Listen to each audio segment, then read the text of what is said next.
ఓం గం గణపతియే నమః. శ్రోతలకు నమస్కారం. మన ఛానల్కు స్వాగతం. పోతన భాగవతం పూర్వభాగం. శ్రీకృష్ణుని లీలలు. ప్రియురాలిని గుర్తించిన వార్తలు ఎప్పుడు చెప్పినా ప్రియులకు చాలా ఇష్టంగా ఉంటాయి. ప్రియుని కథలు ప్రియురాలికి కూడా అంతే కదా. జీవులు అందరూ ప్రియురాళ్ళు అయితే భగవంతుడు వారికి ప్రియుడైన వాడు. అతని కథలు ప్రియభక్తులకైతే మరీ ప్రియమైనవి కదా. ఈ విధంగా పలికి సుఖయోగి పరీక్షిత్తు మహారాజుతో ఇలా అన్నాడు. అలా శ్రీకృష్ణుడు చనిపోయారనుకున్న లేగలను గోపకుమారులను అఘాసురుని బారి నుంచి బ్రతికించాడు. వారితో పాటు తాను కూడా ముందుకు సాగిపోయాడు. అలా వెళ్ళిన శ్రీకృష్ణుడు ఒక కొలను చూచాడు. అది స్వచ్ఛమైన నీటితో నిండి ఉన్నది. ఎంతో లోతైనది. పద్మాలు ఎర్ర కలువలు ఆ చెరువులో వికసించి ఉండగా వాటి సుగంధాలకు ఆనందించి మదించిన తొమ్మెదల జంటలను ఝూంకారం చేస్తూ ఆ పువ్వులపైననే తిరుగుతున్నాయి. ఆ కొలనులో నీటి అలల మధ్యగా అంశలు ఈదులాడుతూ కోలాహలం చేస్తూ ఉంటే ఆ ధ్వని చెవుల పండువగా వినవస్తూ ఉంది. చల్లని పిల్లగాలికి నీటి తుంపరలు ఎగురుతూ కొలని నిండా వ్యాపించి కనిపిస్తున్నాయి. ఆ కొలనును చూచిన కృష్ణుడు తామర పువ్వులతో నిండిన దాని అందానికి చాలా ఆనందించాడు. చెరువులోని నీరు గాలికి కెరటాలుగా లేచి మరో దిక్కు నుండి వచ్చిన మరో గాలి తెరకు చెదిరిపోయింది. నీటి తుంపరులు ఆ గాలి తెరలతో పాటు వచ్చి జల్లులాగా తాకగానే ఒళ్ళు గగ్గురు పొడుస్తున్నది. ఆ కొలను ఒడ్డున ఎన్నో ఫల వృక్షాలు ఉన్నాయి. కాయలు పండ్లు గుత్తులు గుత్తులుగా వేలాడుతూ ఉంటే ఆ చెట్లు ఆ బరువుకు ఊగిపోతున్నా బలంగానే నిలబడి ఉన్నాయి. అలాంటి చెట్ల గుంపుల నీడలతో విశాలమైన ఇసుక తిన్నెలను చూడగానే కృష్ణులలోని ఉత్సాహం చెలరేగింది. అతడు స్నేహితులతో ఇలా అన్నాడు. మిత్రులారా, ఇప్పటికే ఎండలో మ్రగ్గిపోయారు. ఆకలితో నకనకలాడుతున్నారు. ఇంకా ఆలస్యం దేనికి? చద్దులు తినడానికి అనువైన అందమైన చోటు ఇది. లేక దూడల మందలు ఈ కొలనులోని నీరు త్రాగి ఈ పక్కనే ఉన్న పచ్చిక బయళ్లలో స్వేచ్ఛగా మేస్తూ విహరిస్తూ ఉంటాయి. మనం హాయిగా చద్దులు ఆరగించుదామా? కృష్ణుడిలా అనగానే గోపబాలకులందరూ అలాగే అలాగే అన్నారు. లేగ దూడలకు నిర్మలమైన నీటిని త్రాగించి చిక్కని పచ్చిక బయళ్లలో మేతకు వదిలిపెట్టారు. నోరూరించే చద్దులను చిక్కముల నుంచి బయటికి తీశారు. తామర పువ్వులలో మధ్య ఉన్న కర్ణిక చుట్టూ వరుసలు వరుసలుగా రేకులు పరుచుకొని ఉంటాయి. అలాగే కృష్ణుడు కర్ణికలాగా మధ్యన కూర్చొని ఉండగా గోపబాలురందరూ చుట్టూ రేకుల్లాగా సర్దుకొని కూర్చున్నారు. అందరూ శ్రీకృష్ణుని చూస్తున్నారు. వారికి కంచాలు అంటూ వేరే ఏమీ లేవు. విశాలమైన రాతి పలకలు, లేత తామర ఆకులు, వెడల్పైన గడ్డిపోచలతోనూ తీగలతోనూ పొడుగాటి పొన్న పువ్వుల వంటి పువ్వులతోనూ అల్లిన చెదరలు, తోడ తెచ్చుకున్న చిక్కాలు, చెట్లు ఆకులు, వీటిని కంచాలుగా ఉపయోగించుకొని గోపబాలకులు చక్కగా చద్దులు ఆరగించారు. వ్రేళ్ల మధ్యలో ఊరగాయ ముక్కలు ఇరికించుకొని మాటి మాటికి ప్రక్కవాడిని ఊరిస్తూ తింటున్నడొక గోపబాలుడు. మరొకడు ప్రక్కవాని కంచంలోనిది గబాలను లాక్కొని మృంగివేసి వాడు చూడవచ్చేసరికి ఏదీ ఏమీ లేదే అని తన నోరు చూపించాడు. మరొకడు పందెం వేసి 5-6 మంది తినే చద్దిని నోట కూరుకొని తింటున్నాడు. ఒరే, ఇన్ని పదార్థాలున్నాయి, స్నేహం అంటే ఒకరికి పంచి ఇవ్వాలట్రా అంటూ ఒక్కొక్కరి కంచంలోనిది ఒక్కొక్కటి తీసుకుంటూ బంతెన గుడ్లు అనే ఆట ఆడుతున్నారు. మరొకడు ఒరే, కృష్ణుడు ఎలా నవ్వుతున్నాడో చూడు అంటూ మాయ చేసి మిత్రుని ముందున్న మధుర పదార్థములు తినేస్తున్నాడు. ఒకడు నవ్వుతున్నాడు. మరొకడు తాను నవ్వకుండా ప్రక్కవారిని నవ్విస్తున్నాడు. ఇంకొకడు ముచ్చటలు చెబుతున్నాడు. వేరొకడు అవి వింటూ మురిసిపోతున్నాడు. అప్పుడు శ్రీకృష్ణుడు నడుము చుట్టూ దట్టి కట్టుకొని దానిలో తన వేణువును ఏటవాలుగా దూర్చాడు. కొమ్ము బూర, చేతి కర్ర ఈ రెండిటిని జారిపోకుండా ఎడమ చంకలో ఇరికించి పట్టుకున్నాడు. మీగడ పెరుగుతో కలిసిన చద్ది ముద్ద ఎడమ చేతిలో పట్టుకున్నాడు. ఇంటి వద్ద అల్లరి చేసి కొసరి కొసరి కట్టించుకొని వచ్చిన ఊరగాయ ముక్కలను కుడిచేతి వేళ్ల సందులో ఇరికించి పట్టుకున్నాడు. స్నేహితులకు సరిగా నడుమ చక్కగా కూర్చున్నాడు. చెలోక్తులతో వారినందరినీ నవ్విస్తూ ఉన్నాడు. అతడు సర్వ యజ్ఞాలలోనూ యజ్ఞఫలాన్ని భుజించే శ్రీహరి కదా. అటువంటి వాడు బాల్య క్రీడలతో చెలరేగుతూ అలా కూర్చుండి చద్ది ఆరగిస్తూ ఉంటే దేవతలందరూ నివ్వెరపోయి నోళ్లు తెరుచుకొని చూస్తున్నారు. ఈ విధంగా ఇక్కడ కృష్ణునితో పాటు గోపకుమారులు చద్దులు ఆరగిస్తూ ఉండగా అక్కడ లేగదూడలు పచ్చిక మేస్తున్నాయి. పచ్చని పచ్చికలున్న గుబుర్లలోనికి చొరబడి దొంగ మేతలు మేస్తూ భయంకరమైన అరణ్యంలో చాలా దూరం వెళ్ళిపోయాయి. గోప బాలకులు భోజనాలు చేస్తూ లేకల కోసం చూస్తే అవి కనిపించలేదు. వారు కంగారు పడుతూ ఉంటే కృష్ణుడు ఇలా అన్నాడు, మిత్రులారా, మన లేగదూడలు లేత పచ్చికల మేతలలో లీనమై ఉత్సాహంతో అడవిలో చాలా దూరం వెళ్ళిపోయినట్టున్నాయి. ఎక్కడికి వెళ్ళాయో ఏమైపోయినాయో, ఏ క్రూర జంతువులకైనా చిక్కి ఆపదలో పడిపోయినాయో ఏమిటో నేను వెతికి తెస్తాను. మీరు కంగారు పడకుండా చద్దులు ఆరగిస్తూ ఉండండి అన్నాడు. ఈ విధంగా చెప్పి కృష్ణుడు బయలుదేరాడు. జూలపాల జుట్టు చెవుల వరకు ఉన్నది. మెడలో హారాలు మెరుస్తూ ఉన్నాయి. బంగారంలా మెరుస్తున్న వెదురు కర్ర చేతిలో ఉంది. తలపై చక్కని నెమలిపించము కన్నుల పండుగగా కదులుతున్నది. పట్టుకొని ఉన్న అన్నపు ముద్ద ఎర్రని అరచేతిలో తెల్లగా మెరుస్తున్నది. ఈ విధంగా ఉత్సాహం నిండిన శ్రీకృష్ణుడు లేగదూడలను వెతకడానికి చాలా వేగంగా అడవిలో ఎంతో దూరం వెళ్ళిపోయాడు. అలా వెడుతూ శ్రీకృష్ణుడు లేగల జాడలు కనిపెట్టాడు. ఇవిగో ఇక్కడ పచ్చిక మేశాయి, ఇక్కడ నీరు త్రాగాయి, ఇదిగో ఇక్కడ మళ్ళీ బయలుదేరాయి, ఇక్కడ ఒక చోటికి మందగా చేరాయి, ఇదిగో ఇక్కడ నుంచి మంద విడిపోయింది. ఇలా కృష్ణుడు వెనుకాడకుండా లేగలను వెతుకసాగాడు. దట్టమైన అడవిలో పచ్చిక గుబురులలోనూ భయంకర మృగాలుండే చెట్ల గుంపులలోనూ చెట్ల వెనుక పర్వతాలపైన కొలనును చెంత నదుల దగ్గర అంతటా వెతికాడు.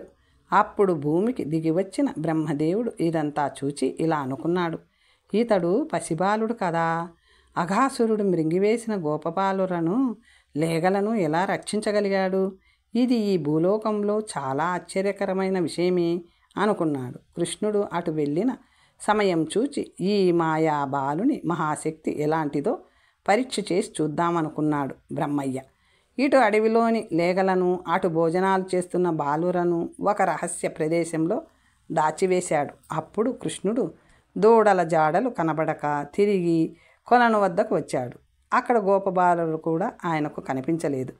ఇక్కడ ఏదో మాయ జరిగిందని నిశ్చయించుకున్నాడు కృష్ణుడు. విశ్వంలోని రహస్యాలన్నీ ఎరిగినవాడు. ఇది బ్రహ్మదేవుని మోసమని గ్రహించాడు. వెంటనే గిరుక్కున వెనుదిరిగాడు. ఈ మా బాలురను మా లేగదూడలను వంచన చేసి మాయ చేయవలసిన అవసరం బ్రహ్మకు ఏమీ లేదు. ఆయన నా కన్నుగప్పి మోసం చేశాడు. అతన్ని తిరిగి మోసం చేయడం నాకు పెద్ద కష్టమైన పని కాదు.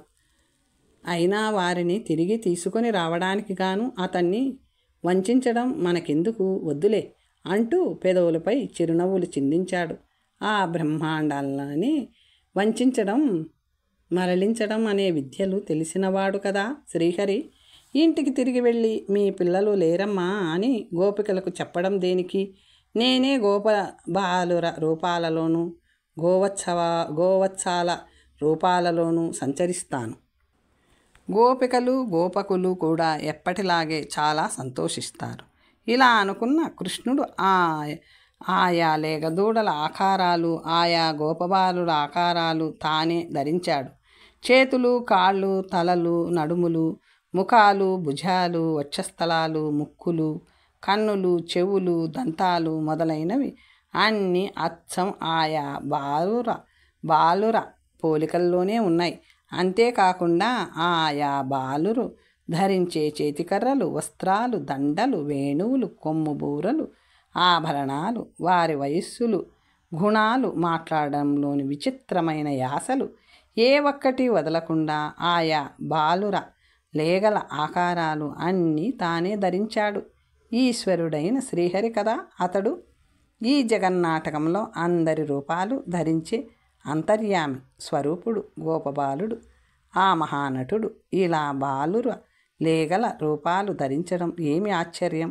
ఏ రూపంలోనైనా ఉన్నవాడు అతడే. జాగ్రత్తగా గమనిస్తే అతనికి ఈ అంతర్యామి రూపం కాక వేరే రూపం లేదు కదా. ఇక లేగలను ఇళ్లకు మళ్లించండి అని చెబుతున్న శ్రీకృష్ణుడు మరలించే గోపబాలురు, మరలింపబడే లేకదూడలు అన్నీ తానే అయి ఆ లీలా గోపబాలుడు తమ గోకులానికి తిరిగి బయలుదేరాడు. ఈ విధంగా బాలుర లేగల రూపాలతో విహరిస్తూ గోకులానికి తిరిగి వచ్చి వారి వారి దొడ్లలో లేగలను ఆయా స్థానాలలో కట్టివేసి ఆ బాలకుల రూపాలలో ఆయా ఇళ్లలో ప్రవేశించి వారి వారి వేణువుల ద్వారా వేణునాదం చేశాడు. గోప బాలకుల తల్లులు కొడుకుల వేణునాదాలు విన్నారు.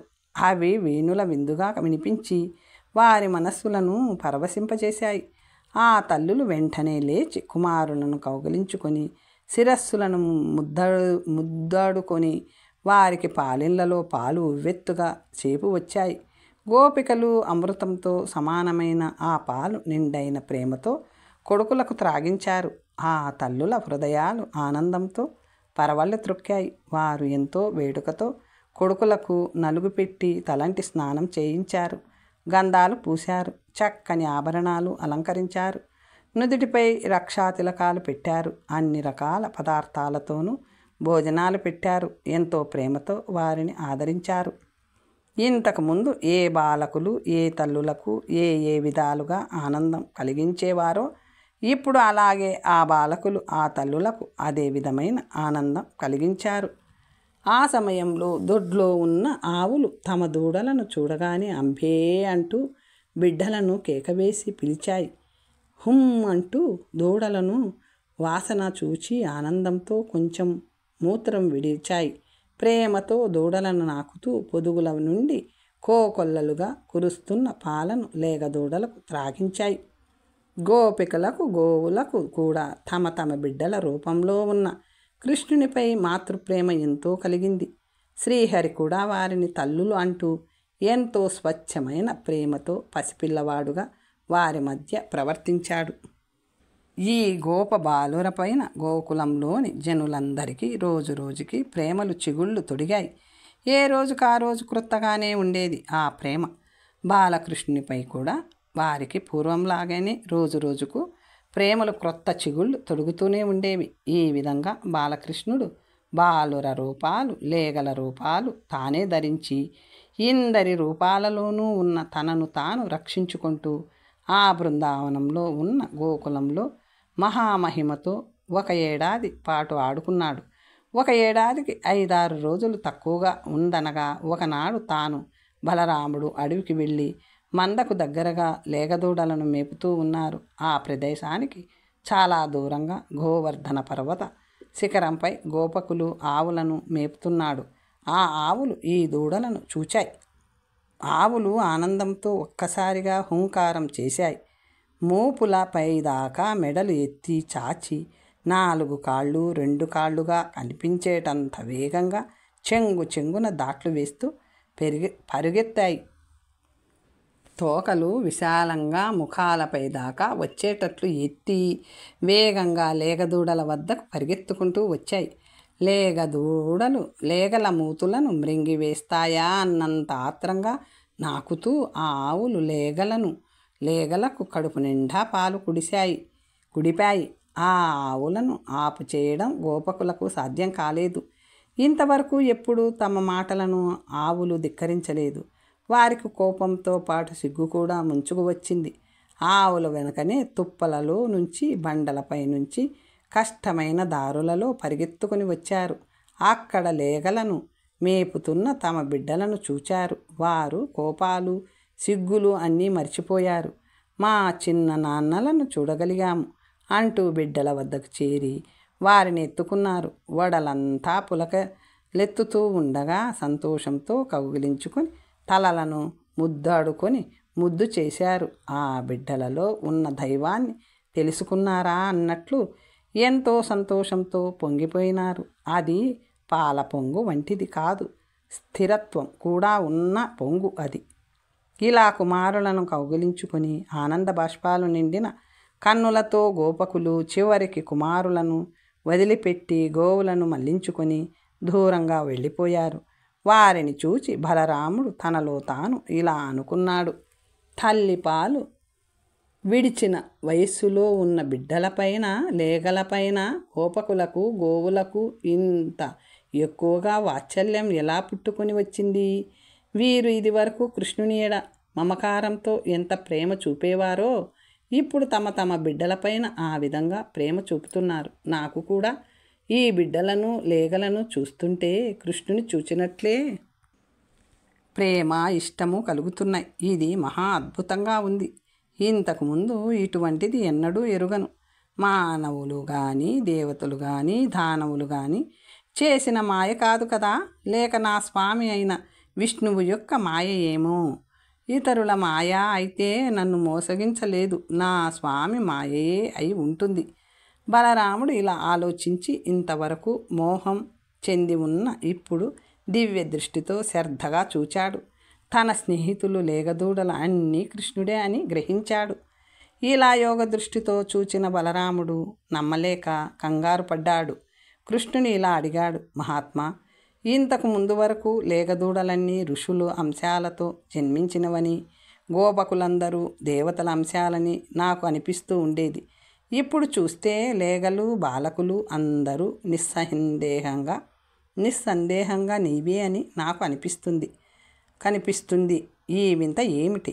ఇలా అడుగగానే కృష్ణుడు అన్నగారి ఎడల అనుగ్రహంతో ఉన్న రహస్యం విప్పి చెప్పాడు. బలరాముడు కూడా గ్రహించాడు. ఈ విధంగా శ్రీహరి బాలురు లేగల దానే అయి చరించినది 1 ఏడాది. ఆ కాలం బ్రహ్మదేవునికి తన కాలమానంలో ఒక త్రుట్టి కాలంగా కనిపించింది. అతడు వచ్చి లేగల రూపంలో, బాలకుల రూపంలో కనిపిస్తున్న బాలకృష్ణుని చూచి నివ్వెరపోయి ఇలా ఆలోచించుకున్నాడు.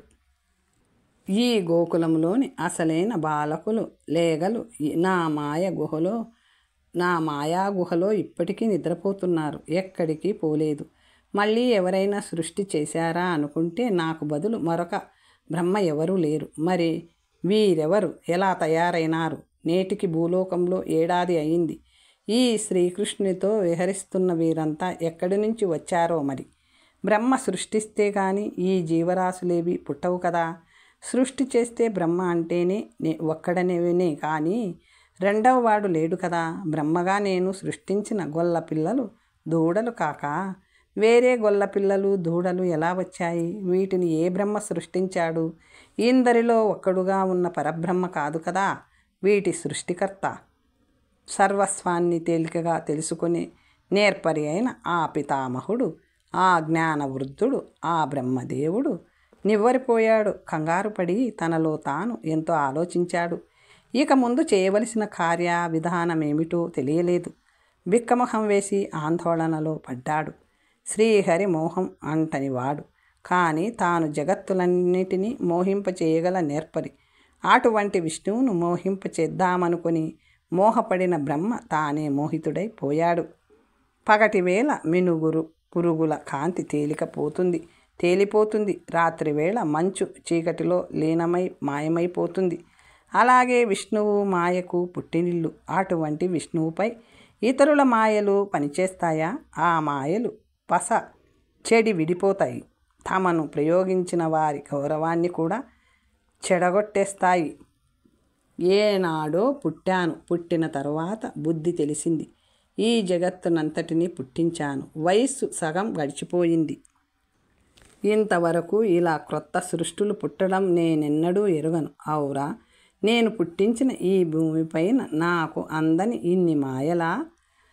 బ్రహ్మదేవుడు తలవాకిట అంటే నోటిలో సరస్వతి ఉన్నదని అభిమానం వలన కొంత గర్వపడుతూ ఉండేవాడు. 4 మొగాలున్న ఆ మాయగాడు జంగి వెనుకకు తగ్గుతూ తన మనస్సులో ఎన్నో రకాలుగా ఆలోచించి చూచాడు. ఆలోచిస్తూ ఒక్కసారి బాలుర వంక చూచాడు. అందరూ మేఘశ్యాముల మూర్తులు. హారాలు, కుండలాలు, కిరీటాలు, వైజయంతి వనమాలికలు ధరించి చాలా అందంగా ఉన్నారు. వక్షస్థలం పైన శ్రీవత్సమనే పుట్టుమచ్చ, శుభకరములైన బాహుపురులు, కాలి గజ్జెలు, బంగారు కడియాలు, నడుములకు కాంచి కలాపాలతో కనిపిస్తూ బ్రహ్మను బెదరగొట్టారు. పాదాల నుంచి శిరస్సుల వరకు తులసి దళాలు, మాలలు ధరించారు. వ్రేళ్లకు రవ్వల ఉంగరాలు మెరుస్తున్నాయి. అందరికీ 4 బాహువులున్నాయి. 4 చేతులలో శంఖం, చక్రం, గద, పద్మం ధరించి ఉన్నారు. బంగారు రంగు పట్టు వస్త్రాలు ధరించి ఉన్నారు. వెన్నెల వంటి చల్లని తెల్లని చిరునవ్వులు వెదజల్లుతున్నారు. కన్నుల నుండి కరుణా కటాక్షాలు వెలువడుతున్నాయి. కోటి సూర్యుల కాంతితో వెలిగిపోతున్నారు. సత్ చిత్ ఆనందం తామే అయిన అనంత రూపాలతో విలసిల్లుతున్నారు. అణిమ, మహిమ, గరిమ, లఘిమ, ప్రాప్తి, ప్రాకామ్యము, ఈశిత్వము, వసిత్వము అనబడి 8 సిద్ధులు గుణాలు తమలోనే ధరించి ఉన్నారు. అందరూ అంతర్యామి స్వరూపులే కనుక ఇది మాకు పరాయిది అనే భేదం వారికి లేదు. లక్ష్మీదేవితో కూడిన నారాయణుని ప్రతిబింబాలై రూపాలతో విలసిల్లుతున్నారు. సృష్టిలో ఉన్న బ్రహ్మ దగ్గర నుంచి చరాచరములైన జీవరాశులు, అణిమ మొదలైన సిద్ధులు, మాయా మొదలైన శక్తులు, మహత్తు, అహంకారము, బుద్ధి, మనస్సు, పంచమహాభూతాలు, తన్మాత్రలు, పంచజ్ఞానేంద్రియములు, పంచకర్మేంద్రియములు మొదలైన 24 తత్వాలు, 3 గుణములు కలియక కాలము, మార్పు, కారణము, సంస్కారము, కామము, కర్మము, వాణి గుణాలు ఇవన్నీ రూపాలు ధరించి నృత్యాలు, గానాలు మొదలైనవి చేస్తూ ఈ నారాయణ స్వరూపులైన బాలకులకు లోబడి సేవిస్తూ ఉన్నవి. వేదాంతమంతా తెలిసిన వారికైనా ఈ విశ్వరూపాలు తెలియవు. ఈ విధంగా దేదీప్యమానంగా ప్రకాశిస్తున్న బాలురను బ్రహ్మదేవుడు చూచాడు. ఇలా అనుకున్నాడు, నా చేష్టకు లోబడక తప్పించుకున్న బాలురను ముందు నుంచి చూస్తూనే ఉన్నాను. వారు చూడగా గొప్ప తేజస్సుతో కనబడుతున్నారు. ఆ తేజస్సు మహాప్రవాహంలాగా చూపులతోనైనా సమీపించడానికి వీలు కాకుండా ఉన్నది. వారి వర్చస్సు చూడటానికి నా చూపులకు శక్తి చాలడం లేదు. దీనికంతటికీ మూల కారణం ఏమిటి? ఇప్పటి నేనేమిటి చేయడం? ఆహా, సృష్టికర్త అయిన బ్రహ్మకే మోసం వచ్చింది కదా. ఆ బాలుర రూపాలు బ్రహ్మదేవుని అన్ని ఇంద్రియాలకు భరించరానివైపోయినాయి. చూచి అతడు చేష్టలు దక్కి డస్సిపోయాడు. ఈ సృష్టికంతటికీ పరముడైన ఈశ్వరుడు విష్ణువు తేజస్సు అనేది అతని నుండి పుట్టింది. దాని వలన చరాచరమైన ఈ సృష్టి అంతా రూపొంది కాంతివంతమైన కన్నులకు కనబడుతున్నది. ఆ తేజస్సులో బ్రహ్మదేవుడు ఒక భాగం మాత్రమే కనుక ఆ తేజస్సును బ్రహ్మదేవుని కన్నులు చూడలేకపోయినాయి. అతడు పరవశించిపోయాడు. ఇన్ని ఇంద్రియాలకు చీకటి కమ్మింది. అప్పుడు బ్రహ్మ బొమ్మ గీసినట్లు వడలు తెలియక నిశ్చేష్టుడై నిలబడిపోయాడు. ఈశ్వరుడైన కృష్ణుడు బ్రహ్మను చూచాడు. మాయకు అతీతుడు, వేదాంతాలు చదివినంత మాత్రాన దొరకనివాడు, తన వెలుగులో తాను ఆనందమై ఉన్నవాడు ఆయన తన విశ్వరూపాన్ని చూచి బ్రహ్మ నివ్వెరపోయి ఉండడం గమనించాడు.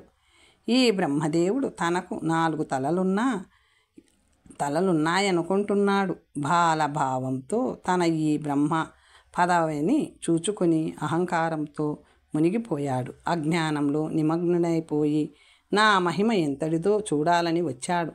ఇంతటి మహామహిమను చూడటానికి తానెంత కుర్రవాడు కదా అని జాలిపడి భగవంతుడైన బాలకృష్ణుడు మాయాజాలాన్ని విప్పివేశాడు. తాను సృష్టించిన లీలారూపాలన్నిటినీ అక్కడికక్కడే దాచివేశాడు. ఆటలాడడంలో కానీ ఆడించడంలో కానీ ఆయన చాతుర్యం ఊహించరానిది.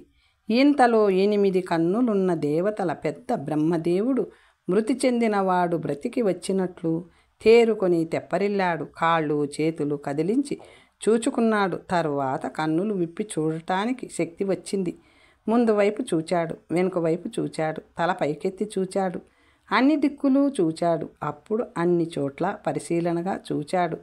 ఎదుట బృందావనం కనిపించింది. తన ఎదుటనే కృష్ణుడు ఉన్న మొదట అతడు బ్రహ్మకు కనిపించలేదు. కృష్ణుడు ఉండడం వలన నరులు, పక్షులు, జంతువులు తమ తమ జాతి సహజమైన శత్రుత్వాలను మరిచి తిరుగుతూ ఉండడం గమనించాడు. ఆ బృందావనంలో సంపద ఉన్నది. అందులో ఉన్న వారికెవ్వరికి కామక్రోధాలు లేవు. ఆ బృందావనం చూచిన తరువాత అందులోని కృష్ణుని చూడగలిగాడు బ్రహ్మదేవుడు. సృష్టికి మూలములైన త్రిగుణాలకు ఆధారం ప్రభువు అయినవాడు తనకు తాను ఒక్కడే అయినా లేగల కోసం వెతుకుతున్నాడు.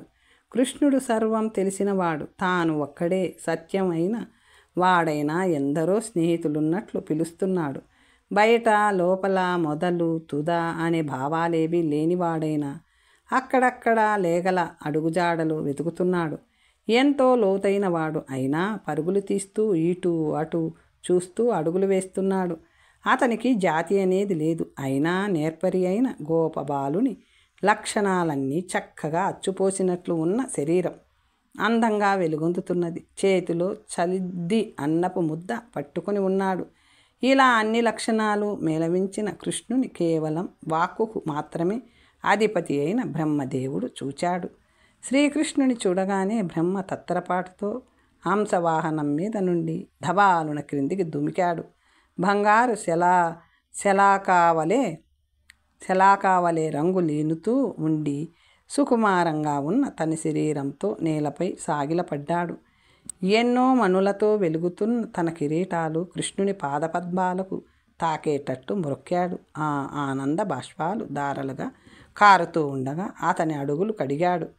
పరవశత్వంతో బ్రహ్మదేవుడు శ్రీకృష్ణుని పాదాలపై పడతాడు, లేస్తాడు, మళ్ళీ పడతాడు, మళ్ళీ లేస్తాడు. ఇలా భక్తి పరవశుడై ఇంతకుముందు తాను చూచిన విశ్వరూపం తలుచుకొని ఆ బాలుని మహిమ అనే మహాసముద్రంలో మునిగిపోయాడు. తరువాత బ్రహ్మదేవుడు నెమ్మదిగా లేచి నిల్చుండి కన్నులు తెరిచి గోవులను కాస్తూ ఉన్న గోవిందుని చక్కగా దర్శనం చేసుకున్నాడు. తన ముఖాలను వంచి చేతులు జోడించి ఏదో మనవి చేయబోయాడు. దగ్గుతిక పడింది.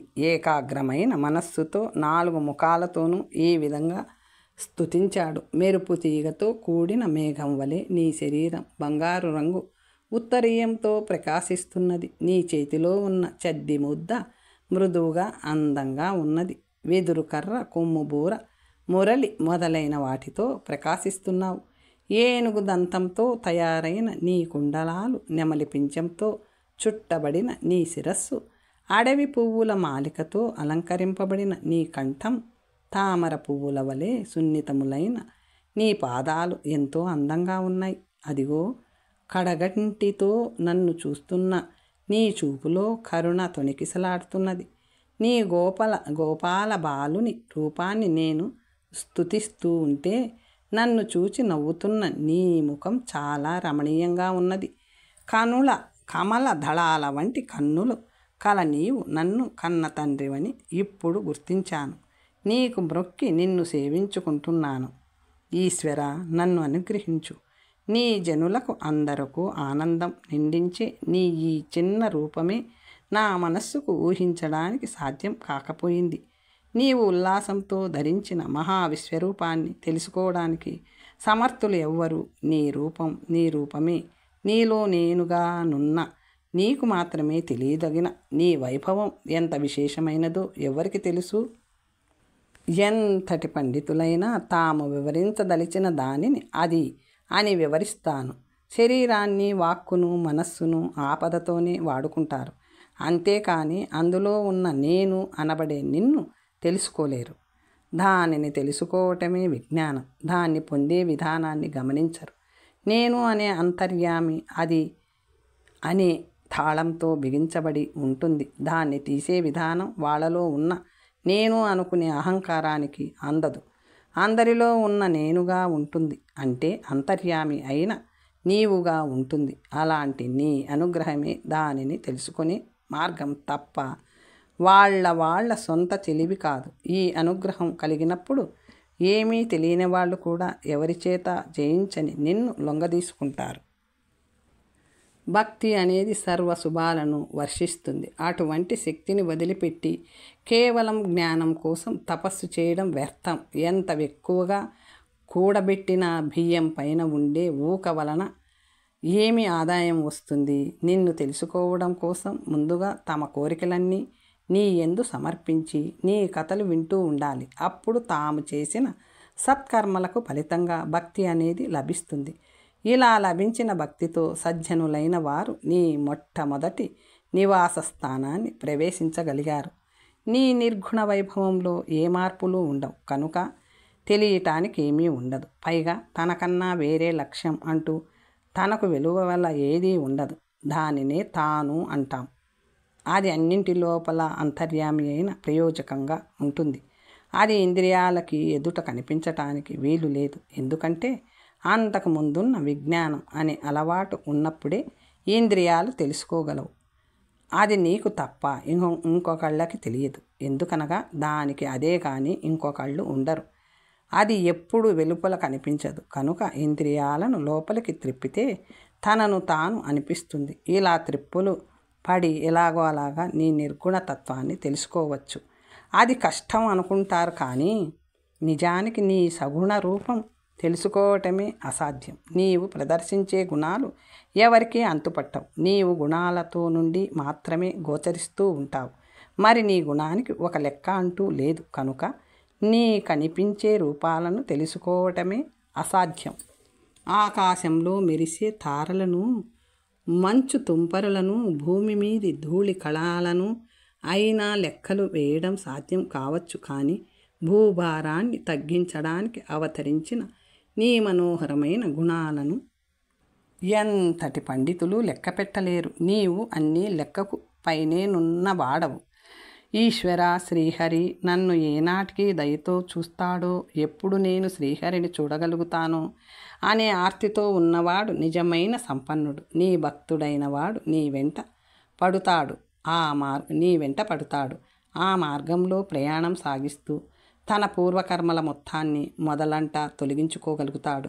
ఇలా చేసుకొని కర్మ ఫలితాలను నాశనం కాకుండా వాటికి మూలమైన తన స్వభావంలోని బీజాలను కూడా తొలగించుకోవాలంటే అతడు నీవాడు కావాలి. మనసుతోనూ వాక్కుతోనూ చేష్టలతోనూ నిన్నే సేవించాలి. అతడు నిజమైన నేర్పరి. అటువంటి నేర్పరికి కానీ మోక్షలక్ష్మిని పూర్తిగా అందుకోవడం సాధ్యం కాదు.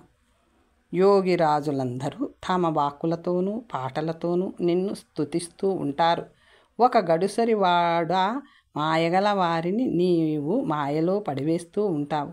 అటువంటి నిన్ను నా మాయతో ఇబ్బంది పెట్టి నీ మాయను లెక్కవేద్దామనుకున్నాను.